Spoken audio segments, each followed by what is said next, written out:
Hola, bienvenidos a un nuevo programa de Develando las Escrituras. Gracias por estar junto a nosotros y recuerda, los medios que tú tienes para comunicarte con nosotros aparecen al final del programa, pero vamos a refrescarlo un poquito. WhatsApp, más 1-801-499-1334. También puedes hacerlo por correo electrónico, es nvdesierto@gmail.com. Y también tienes por Facebook o por YouTube, también puedes mandarnos un mensaje y poder sí aprender un poco más de la palabra de Dios. Así es, Daniel, y como hemos dicho en otras oportunidades, si te interesa saber cuál es el plan de Dios para tu vida, qué viene el futuro, qué nos depara en este mundo de incertidumbre en el que estamos viviendo, bueno, no hay nada mejor que recurrir a la palabra de Dios, que ya tiene todas las respuestas, y de donde quiera que se encuentren nos pueden contactar y con muchísimo gusto le vamos a hacer llegar todos los materiales necesarios de forma completamente gratuita, ¿verdad? Para que puedan justamente aprender más acerca del plan maravilloso que Dios tiene para cada uno de nosotros. ¿Comenzamos con una oración? Sí. Bendito Padre, le agradecemos por estar junto a nosotros y permita que sea usted quien venga a enseñarnos hoy y que podamos, Señor, aprender qué es el mensaje que usted tiene preparado para cada uno de nosotros. Sí, Señor. En su nombre, amén, amén, amén.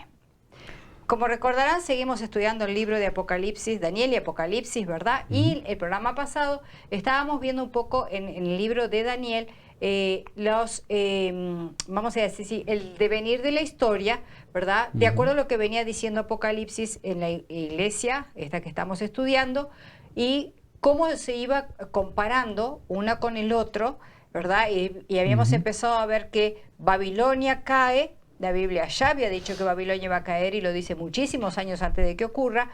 También dice que el segundo reino, y a través del cual va a caer Babilonia, son los medo-persas, donde los medos eran los que tenían menor fuerza que los persas, terminan rindiéndose, ¿verdad?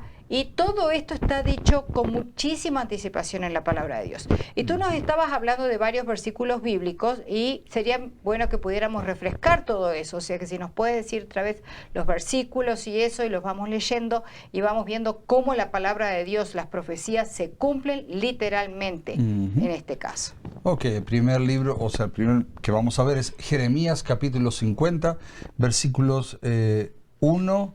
Después el 3, 9, 14. ¿Ok? Ok.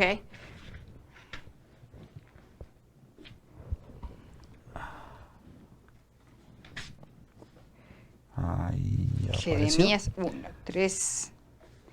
No, 50, capítulo 50, versículos 1. Ah, 50, sí, perdón. 50, versículo 1. Dice aquí, palabra que habló Jehová contra Babilonia, contra la tierra de los caldeos por medio del profeta Jeremías. Versículo 3.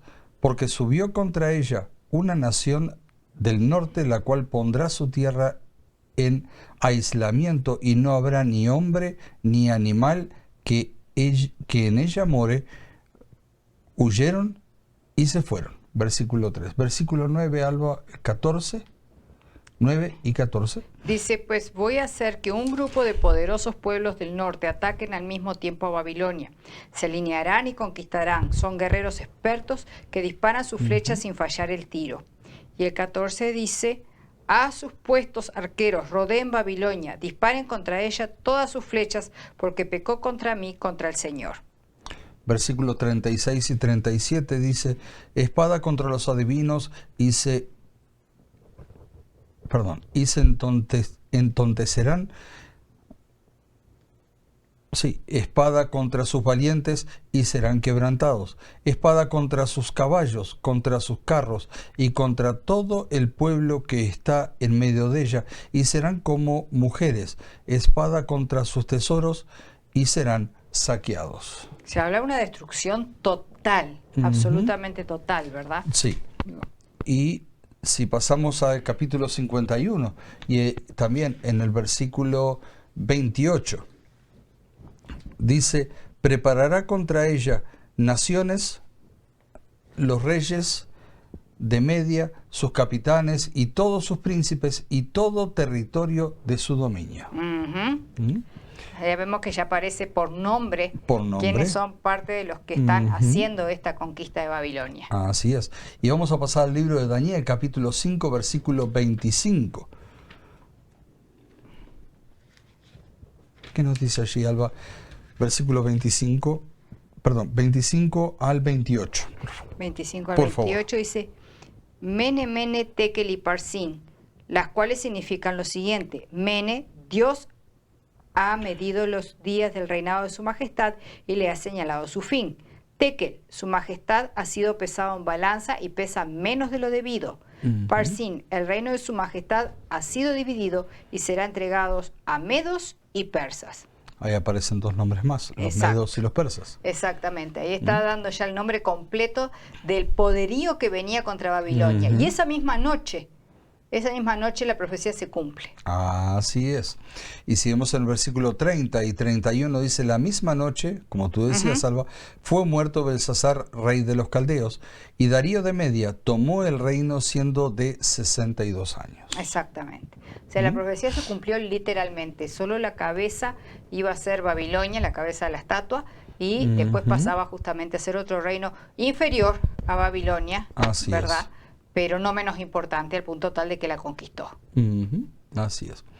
Pero no podemos pasar por alto un detalle del oso de Daniel capítulo 7 versículo 5. Exacto. Que dice, he aquí otra segunda bestia semejante a un oso, la cual se alzaba de un costado más que del otro, y tenía en su boca 3 costillas entre los dientes, y le fue dicho así, levántate, devora mucha carne. Exacto. Esto está identificando justamente al segundo reinado. Así es, así dice que tiene 3 costillas entre sus dientes. ¿Y qué representan? La historia es la que nos da la respuesta, y son los reinos de Babilonia, como tú dijiste recién, Lidia y Egipto. Así Que es. conquista, o sea, esos 3 juntos conquistan a los Medo-Persia Medo-Persia. Medo-Persia conquista esos 3 reinos. Ahí está, así es, sí. Yo lo di vuelta sin querer. O sea, Medo-Persia conquista esos 3 reinos, ¿no? Los que dijimos, que es de Babilonia, Lidia y Egipto. Y hay algunas cosas que queremos apuntar aquí. Media ayudó en su momento a Babilonia a conquistar el imperio asirio, lo cual habla que no era debilucha, pero obviamente no tenía gran el poder de ¿no? Babilonia. Exacto, exacto. Y los medos y persas, a pesar de formar un solo imperio, realmente nunca se unieron como un único pueblo, lo cual hizo que internamente tuvieran menos fuerza que Babilonia. Y esto lo que tenían a su favor era la cantidad de soldados, al punto que la Biblia en más de una oportunidad lo compara a un ejército de langostas, por lo numeroso y por arrasar con todo en el territorio en el que entraban. Sí, ahí lo vimos justamente en Jeremías, que no quedaba Así absolutamente nada. No quedaba absolutamente no nada. solo en medio, la población, nada. sino que los tesoros, los animales, todo, arrasaban con todo. Así es. O sea, el poderío de ellos estaba en esas características que tenía, ¿verdad? En lo numeroso que eran sus ejércitos y a su vez con esa capacidad de arrasar completamente. Pero siempre hay un pero. Pero no nos quedemos con la idea que Medo-Persia solo conquistó los 3 territorios mencionados anteriormente. No.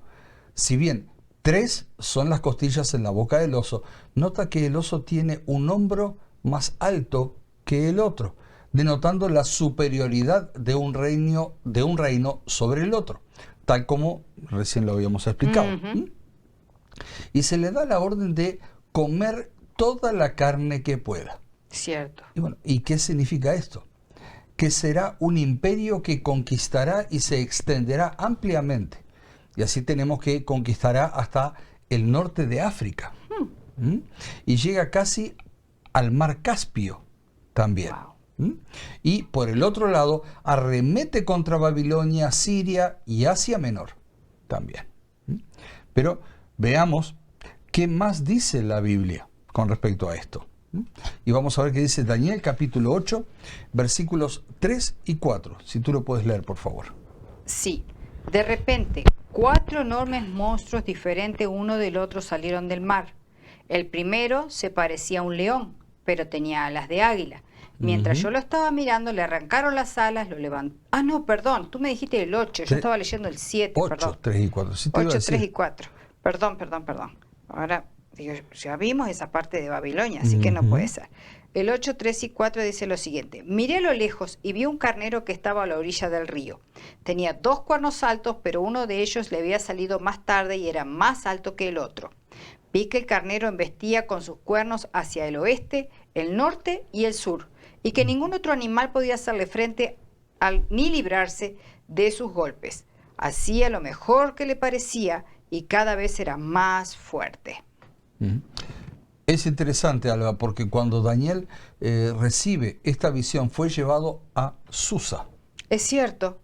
En el versículo 1 está hablando de esas cosas. Así es. No, en el versículo 2, perdón, la ciudadela de Susa dice. Y así Susa sería la capital que tendría el imperio persa.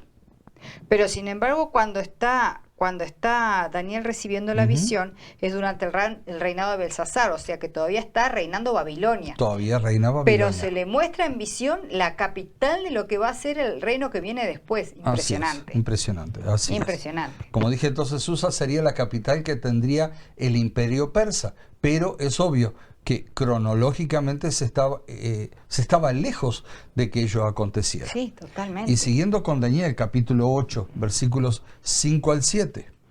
Dice, todavía estaba yo pensando en lo que había visto cuando me di cuenta de que un chivo venía del oeste, corriendo tan deprisa que ni siquiera tocaba el suelo. Este chivo tenía un gran cuerno entre los ojos, y cuando llegó cerca del carnero de 2 cuernos que yo había visto junto al río, lo embistió con toda su fuerza y le rompió sus 2 cuernos sin que el carnero tuviera fuerzas para enfrentarse con él. Después el chivo derribó por tierra al carnero y lo pisoteó sin que nadie pudiera salvarlo. Así es. Bueno, al igual que Babilonia, el imperio medo-persa tampoco duró para siempre. Un nuevo imperio se establece. Griegos y medo-persas tenían trifulcas y pequeñas rencillas que marcaban parte de su vida, pero cuando Alejandro, estamos hablando de Alejandro Magno, entra y conquista Egipto, le da una gran estocada al imperio medo-persa. Y a partir de allí, Alejandro y sus ejércitos cobran más y más poder conquistador, atacando al territorio persa por varios flancos, y rápidamente sus conquistas se extienden por todo el territorio conocido. Impresionante. Y estando Alejandro en todo ese apogeo, en tanto poderío que donde entraba arrasaba con todo, ¿sí? Como conquistador, ahí pasa algo muy interesante. Y allí muere. Exactamente. Y lo podemos... Alejandro tiene la característica de morir muy joven. Así es. Si vemos lo que dice Daniel capítulo 7, versículo 6, dice, después de esto miré, y aquí otra semejante a un leopardo, con 4 alas de ave en sus espaldas. Tenía también esta bestia 4 cabezas, y le fue dado dominio. Las alas, cuando generalmente están así en la profecía, es lo que significa, es la rapidez. La rapidez, ¿verdad? O sea. Y acá todavía lo compara con un leopardo con alas, o sea que fue extremadamente rápido para conquistar los territorios que conquistó. Y fue, si nosotros vamos a la historia, nosotros vemos que es muy poco el tiempo que le lleva a Alejandro y su ejército conquistar todos estos territorios que a los reyes anteriores les llevó muchísimo más tiempo. Así es. Las conquistas que él hizo fueron realmente fuera de serie, fueron rapidísimas. Y si pasamos, Alba... Perdóname, una cosita más que iba a decir. Nosotros ya estamos a esta altura en la estatua, en la parte que es de bronce. Con el imperio griego estamos en la parte de bronce. Y hay una cosa que caracteriza al imperio griego, a los soldados del imperio griego, y es que sus escudos son de bronce. Sus escudos son de bronce. Y una de las tácticas que tenía este ejército era pulir al máximo los escudos, cosa que fueran como un espejo que reflejara el sol. Entonces, de esa forma, cuando se enfrentaban a los opositores, los encandilaban. Así es. Los encandilaban. Así es. Y si vemos también, Alba, continuamos leyendo lo que dice Daniel capítulo 8, versículos 5 al 8. Dice, mientras yo consideraba esto, he aquí, un macho cabrío venía del lado del poniente sobre la faz de toda la tierra, sin tocar tierra. También eso de rapidez, ¿no? Exacto.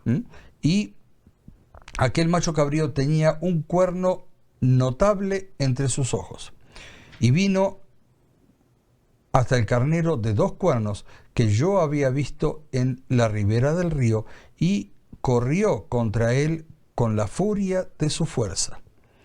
Y lo vi que llegó junto al carnero y se levantó contra él, perdón, y lo hirió, y le quebró sus 2 cuernos, y el carnero no tenía fuerzas para pararse delante de él. Lo derribó por tanto en tierra, y lo pisoteó, y no tuvo quien librase al carnero de su poder. Y el macho cabrío, versículo 8, dice, se engrandeció sobremanera, pero estando en su mayor fuerza, aquel gran cuerno fue quebrado, y en su lugar salieron otros 4 cuernos notables hacia los 4 vientos del cielo. Digo, como vemos, el carnero que está hablando antes, ¿verdad? Que tiene un cuerno más grande que el otro, o sea, tiene 2 cuernos, pero Sí. uno más grande que el otro, está hablando otra vez lo mismo que el oso, con un hombro más levantado que el otro. O sea, siempre está haciendo alusión a Medo-Persia, un reino más fuerte, que el otro. Después viene entonces este chivo que va a arremeter contra todo, ¿verdad? Y dice que cuando está en su mayor apogeo, el cuerno ese es quebrado. Y es lo que recién tú decías, en el mayor apogeo de Alejandro Magno, muere. Pero es interesante porque dice después que salen 4 cuernos. Así es. Y vamos a ver allí qué ocurre con el imperio griego. Su territorio termina dividiéndose entre los 4 generales más prominentes del imperio. Así es. Seleuco, Antígono, Casandro y Ptolomeo. Sí, un nombre muy... empieza PT, Ptolomeo. Sí, ¿Okay? Ptolomeo. Y eso lo podemos ver como recién leíamos en Daniel 8:8. Exacto, los 4 cuernos. Así que cada uno de los generales se les dividió los territorios. Y nos hemos reencontrado con el fundador de Tiatira. Exacto, Seleuco. Seleuco. Y con ello volvemos a Apocalipsis capítulo 2, versículo 18. ¿Qué nos decía allí, Alba, por favor? Escribe también al ángel de la iglesia de Tiatira. Esto dice el Hijo de Dios, el que tiene los ojos como llama de fuego y los pies como bronce pulido. Así es.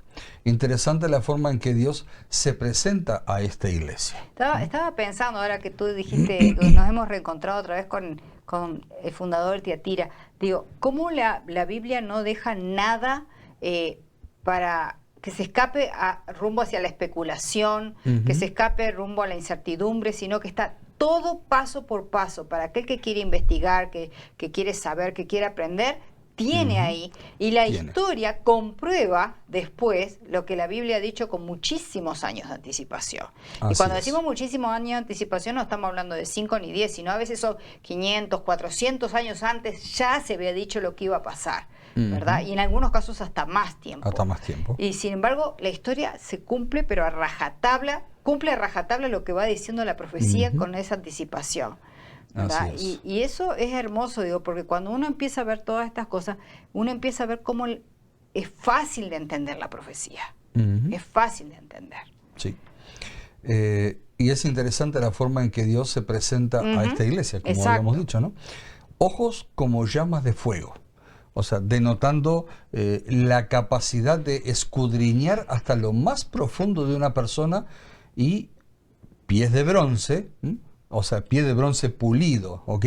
¿Dónde estamos en la estatua? ¿Otra vez? Otra vez. El bronce. El bronce, así es. Recuerdan que dijimos que Tiatira se caracterizaba por producir mucho bronce. ¿No recordamos eso? Así es. Y al comienzo, 3 de los halagos nos indican que es una iglesia donde mora el Espíritu Santo, pero las otras observaciones hablan del accionar humano. Sí, porque mira lo que dice, yo sé todo lo que haces. Y ahora viene el accionar del Espíritu Santo.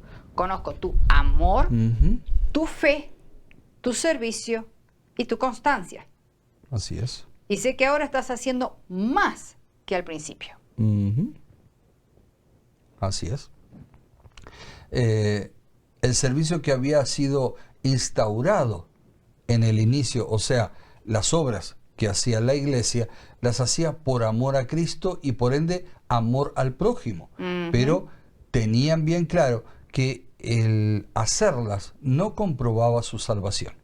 Y su salvación había sido pagada por Cristo en la cruz del Calvario y la obtenían como un regalo divino.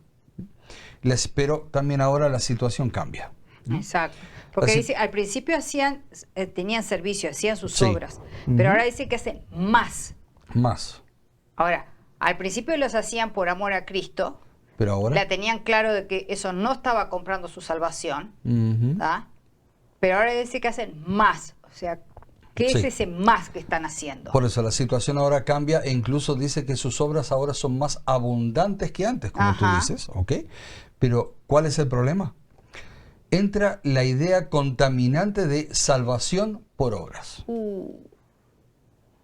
Se complicó. Mientras yo más hago, ahí sí de seguro voy a ser salvo. No hacer las cosas por Cristo, sino para... No, y además otra También. cosa, creyendo de que haciendo determinadas cosas podemos comprar la salvación. Y hemos perdido de vista el objetivo que tuvo Cristo venir aquí en la tierra. Así es. Si nos podemos salvar por obras, Cristo no hubiera tenido que padecer. Ajá, Así de simple. sí. Digo, y la Biblia bien clara dice, no por obra para que nadie se gloríe. Se gloríe, así es. ¿Verdad? O sea, sino que hago- la salvación es por gracia, Sí, hago para ser salvo. lo cual es incorrecto. Es De acuerdo a la incorrecto. Biblia es Ujú. incorrecto. Y se Porque comienza... además hay otra Sí, cosa. Digo, aquel que tiene mucho dinero puede hacer mucha obra, y que de aquel que no lo tiene no Muy puede poca. hacer, entonces, o hace muy poca. Entonces significa que los Ujú. ricos sí van al cielo y los pobres, de suerte, capaz que puede alguno entrar, así es. lo cual sería totalmente injusto. Ujú. Y aquí vemos que se comienza a instaurar elementos que son completamente ajenos a la doctrina bíblica original. Ujú, Si sí, ya vemos lo lo que vemos. dice Efesios también. Mientras voy a leer el versículo siguiente, mientras tú buscas Efesios, dice, Ok. tengo una cosa contra ti, que toleras a esa mujer Jezabel, que dice hablar de parte de Dios, pero engaña con sus enseñanzas a mis siervos, haciéndolos cometer inmoralidades sexuales y comer alimentos ofrecidos en sacrificios a los ídolos. Yo le he dado tiempo para que se convierta a Dios, pero ella no ha querido hacerlo ni ha abandonado su inmoralidad sexual. Lo que dice Efesios, más claro todavía, capítulo 2, versículos 8 y 9. Dice, porque por gracia sois salvos por medio de la fe, y esto no de vosotros, pues es don de Dios. Versículo 9, no por obras para que nadie se gloríe. Más claro, imposible. Imposible, así es. O sea que la iglesia esta empieza bien, se puede decir. Ujú. Dice, yo conozco todo lo que haces, conozco tu amor, tu fe, tu servicio y tu constancia. Al principio las obras que estaban haciendo son buenas, pero ahora dice, estás haciendo algo más que lo que hacías al principio. Ujú. Y ahí es cuando se empieza a desviar del camino que Dios ha trazado. Así es, Alba. Y entra también el comercio de la fe. O sea, como consecuencia de todo esto, de la entrada de la idea del infierno como un lugar de castigo eterno. O sea, empezamos a amalgamar las creencias cristianas entonces con creencias paganas. Ujú. Así es. Y así como las distintas etapas antes de llegar allí o cambiar su destino al cielo, en pocas palabras, pagar para entrar al cielo. Creo que lo cual muestra como inútil entonces lo que hizo Cristo en la cruz, ese sacrificio que él hizo por cada uno de nosotros. Y surgen también los cultos a través de los cuales se trata de cambiar el destino eterno de la persona.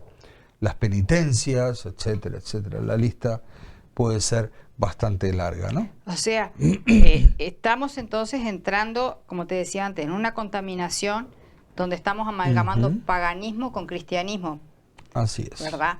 Donde, si nosotros recordamos, la idea del infierno viene del lado de los griegos.